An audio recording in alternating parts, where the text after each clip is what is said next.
Am I the a-hole for lying about my dad having an affair to prove that my stepmom reads my diary?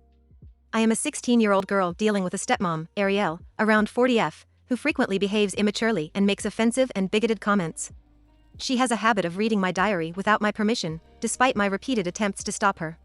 My dad remains passive in this situation and consistently makes excuses for her actions. After multiple instances of Ariel invading my privacy, I decided it was time to teach her a lesson. In an effort to catch her, I wrote a fabricated story in my diary claiming that my dad was having an affair with our neighbor, Michael. As expected, Ariel read the entry and reacted dramatically. She confronted my dad about the supposed affair, angrily went to Michael's house to confront him, and then drove off to an unknown location.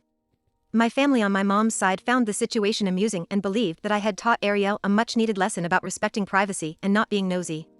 However, Ariel and my family on my dad's side were furious with me. I ended up grounded at my dad's house. They argued that Ariel was merely curious and wanted to know what was happening in my life. According to them, I should appreciate her desire to be involved, rather than embarrassing the family in front of the neighborhood. So, am I the a-hole in this situation?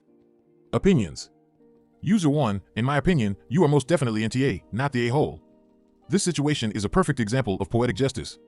Your stepmom played a stupid game and won a stupid prize. The only person I feel sympathy for is the innocent neighbor, Michael, who got dragged into this mess. User 2, NTA, not the a-hole, at all. Diaries are meant to be private, and that should be respected.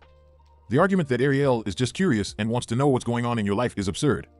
If she genuinely wants to be involved in your life, she can start a conversation like a normal person.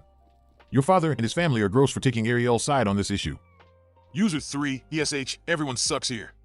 While your stepmom does sound like a terrible person, and I can understand the impulse to do something like this to teach her a lesson, the way you went about it was problematic. The false allegation of an affair has caused a lot of collateral damage, affecting not only your dad, who is not entirely blameless in this situation, but also your innocent neighbor.